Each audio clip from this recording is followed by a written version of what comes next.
Word substitution part 2 में हो, part 1 नहीं देखा है तो कमेंट सेक्शन में लिंक होगी या फिर आई बटन में प्लेलिस्ट होगी, वहाँ से जल्दी से देख लो। Synonyms, antonyms, idioms and phrases, PYQ सब कुछ चल रहा है, सो सारी वीडियोस को जल्दी देख लो। लास्ट 10 डेज हैं, पूरी प्रिपरेशन जितनी कर सकते हो कंप्लीट कर लो।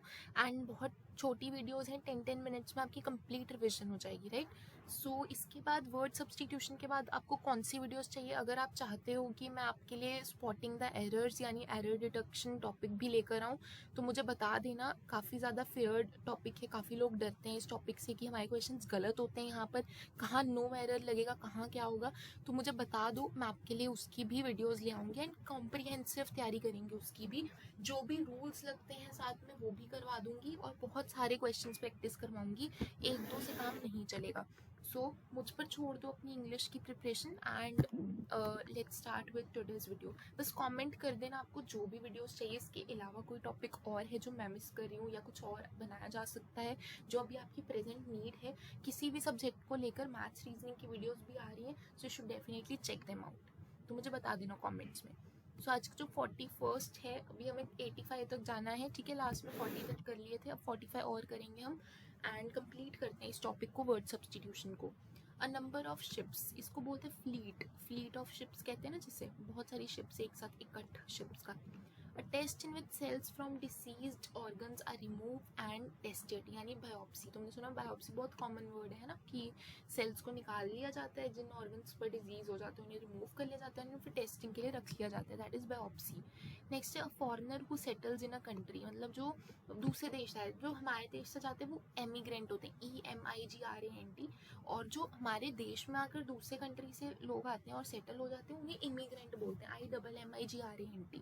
तो ध्यान रखना है, दोनों की ऑप्शन आएगा तो तुम एकदम कंफ्यूज हो सकते हो। तुम्हें याद कैसे रखना है, जो यहाँ आ रहे इमिग्रेंट, जो वहाँ जा रहे एमिग्रेंट, ठीक है। प्लेस दैट प्रोवाइड्स रिफ्यूजी यानी असाइलम, जैसे तुमने सुना मेंटल असाइलम है ना, तो रिफ्यूजीज जिन्हें जगह की जरूरत होती है, धर्मशाला जिसे बोलते हैं, असाइलम कहते हैं उसे। Art of writing for newspapers and magazines, मतलब जर्नलिज्म, जर्नलिस्ट है ना। Parts of country behind the coast of a river bank, यानी हिंटरलैंड, कि वो कंट्री का हिस्सा जो कोस्ट के साथ में है ना, कोस्ट के बिहाइंड हो, एक रिवर बैंक के साथ में सामने, that is hinterland. One who does not make mistakes, Infallible, जो कभी मिस्टेक्स करता ही नहीं, गलतियाँ करता ही नहीं, उसको हम इनफॉलिबल कहते हैं। A professional rider in horse races, उसको हम जॉकी बोलते हैं, जो प्रोफेशनली राइड करता है हॉर्सेस को, है ना, रेस जब होती है तो उनको जो राइडर होते हैं उसको हम जॉकी बोलते हैं। वर्ड्स अटर्ड इम्पायसली अबाउट गॉड, मतलब कि बिल्कुल भी शुद्ध तरीके से नहीं, तुमने एकदम है ना बहुत ऊट पटांग चीज़ें बोली हैं भगवान के बारे में, that is blasphemy. So blasphemy तुम्हें याद रखना है, एक न्यू टाइप का वर्ड है, भगवान के बारे में ऊट पटांग कही गई बातें, इनको हम ब्लास्फेमी कहते हैं। Person who is bad in spelling, जिसके स्पेलिंग बहुत ख़राब होते हैं, दैट इज़ कैकोग्राफिस। कैकोग्राफिस जिसको स्पेलिंग्स कंफ्यूज हो जाते हैं या फिर स्पेलिंग बहुत गंदे लिखते हैं, ठीक है, मतलब खराब लिखते हैं, सही स्पेलिंग्स नहीं लिख सकता वो कभी।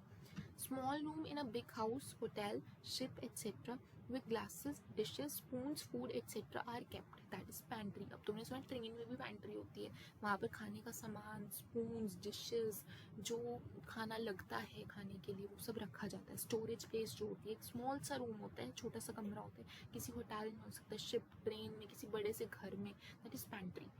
Doing something according to one's own free will, मतलब मैं तो वही करूँगी जो मेरा मन करेगा, मतलब वॉलेंटरली, अपने अकॉर्डिंग। पर्सन हु गैम्बल्स और बेट्स, जो जुआ खेलते, दैट इज पंटर। जुआबाज को पंटर कहते हैं, याद रखना है, punter. An abandoned child of unknown parents who is found by somebody, यानी फाउंडलिंग, किसी ने है ना, किसी ऐसे मतलब पेरेंट्स का जिनको तुम नहीं जानते हो, और बच्चा उनका, तुम्हें अबैंडन्ड बच्चा, छोड़ा गया बच्चा तुम्हें मिल जाता है ना, that is known as foundling. A written statement about someone's character usually provided by employer, मतलब जिसमें फीडबैक नहीं देते, एक टेस्टिमोनियल कि हाँ भाई ये बंदा था, एक कंपनी में काम करता था, बहुत अच्छा काम करता था, हार्ड वर्किंग था, मेहनती था, तो हाँ जी जी हमारा पॉजिटिव फीडबैक है, तो टेस्टिमोनियल हो गया वो, ठीक है। फाउंडलिंग, टेस्टिमोनियल, तुमने नए वर्ड सीखे। वन हु हेट्स वुमेन, बहुत नफरत करता है जो महिलाओं से। मिसोगिनिस्ट, मिसोगिनिस्ट बहुत ज़्यादा हेट करते हैं, वुमेन को पसंद नहीं करते। अ रेज्ड पैसेजवे इन अ बिल्डिंग, मतलब वॉकवे, जो थोड़ा सा ऊपरली हिस्सा होता है ना, जिस पर एक बिल्डिंग का ऊपरली हिस्सा जहाँ चला जा सकता है, ठीक है, लोगों के गुजरने का रास्ता होता है वो, that is walkway. One who cannot speak यानी dumb. To look at someone in an angry और थ्रेटनिंग वे, मतलब ग्लवर, तुम एकदम उस पर ऐसे देखोगे, अभी टूट पड़ूंगा मैं तुझ पर, अभी ही तुझ पर बहुत गुस्सा करूंगा, दैट इज मतलब मैं तुम्हें थ्रेटन कर रहा हूँ, that is glower. Next is something that causes death यानी फैटल, इतना ज़्यादा हानिकारक, खतरनाक है, हार्मफुल है that it can even cause death, that is fatal. उसके बाद है पर्सन हु लव्स मैनकाइंड, मतलब कि जो परोपकारी है, फिलांथ्रोपिस्ट, जो बहुत ज़्यादा वेलफेयर पे ध्यान देता है, चैरिटी वर्क में इन्वॉल्व होता है। One who has narrow and prejudiced religious views, मतलब कि बहुत ही छोटी सोच हो, है ना, अच्छे रिलीजन के बारे में अच्छे ख्याल ना हो, that is by god, by god, ठीक है। Confirm with the help of evidence यानी कॉरोबोरेट, मतलब कि मैं पुष्टि करूंगा पहले फैक्ट की पूरी, है ना, पूरा प्रूफ देखूंगा, एविडेंस देखूंगा, फिर ही बात को कन्फर्म करूंगा यानी कॉरोबोरेट करूंगा।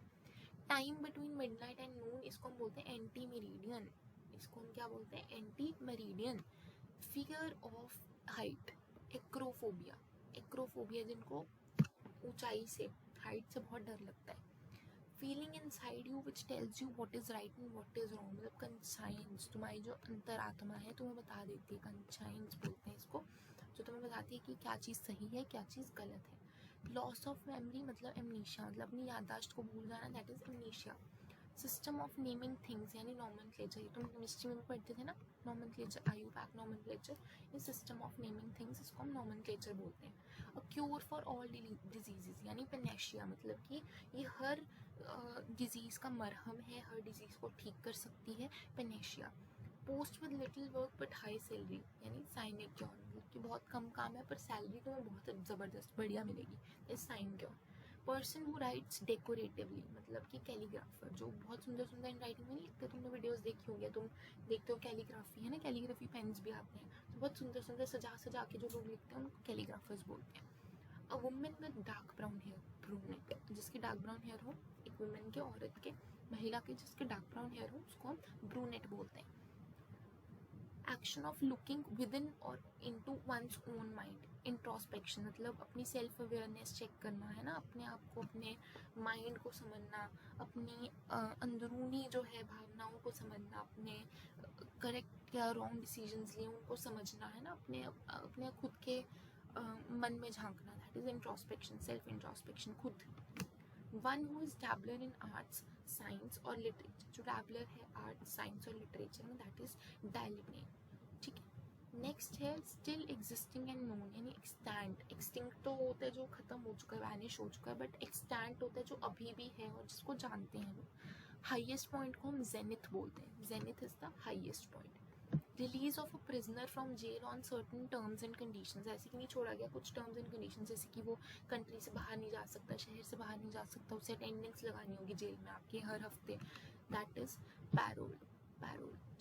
टू स्ट्रगल हेल्पलेसली यानी फ्लाउंडर, कि बिल्कुल हेल्पलेसली स्ट्रगल करना, मतलब तुम्हें कोई सहायता, तुम्हारी मदद करने को नहीं है, that is flounder. Person who is talkative, बहुत ज़्यादा जो बात करता है, दैट इज गैरुलस, मतलब चुप ही नहीं होता, उससे एक बार मुंह में जुबान नहीं रखी जाती, that is talkative, garrulous.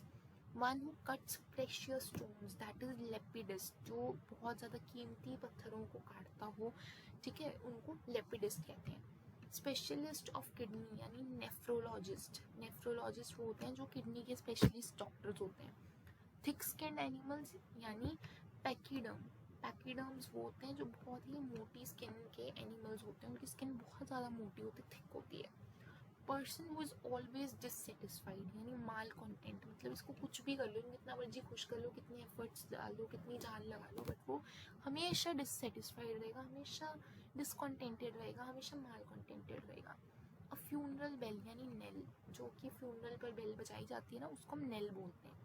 Capable of being interpreted in two ways यानी एम्बिगुअस, मतलब कुछ जैसे तुम देखते हो तुम्हारे पेपर में आंसर की आती है, तो किसी भी बंदे ने उसका मतलब एक्स समझा होगा, किसी बंदे ने उसका मतलब वाई समझा होगा, तो उससे हम बोलते हैं एम्बिगुअस, मतलब कि दो वेज में इसको इंटरप्रेट किया जा सकता है, दो से ज़्यादा, इसका आंसर सर्टन नहीं है कि हम यही बोल सकते हैं कि नहीं नहीं इसकी तो एक ऑप्शन है, इसका आंसर ए भी हो सकता है अगर बंदे ने किसी और तरीके से सॉल्व किया, बी भी हो सकता है अगर किसी और तरीके से सॉल्व किया, so that is ambiguous. And इसी के साथ हमारे वर्ड सब्स्टिट्यूशन टॉपिक कंप्लीट होता है। नेक्स्ट कौन सा लेकर आना है टॉपिक, कमेंट कर दो जल्दी से, एंड बाकी सब वीडियोस देख लेना। Thank you so much for watching.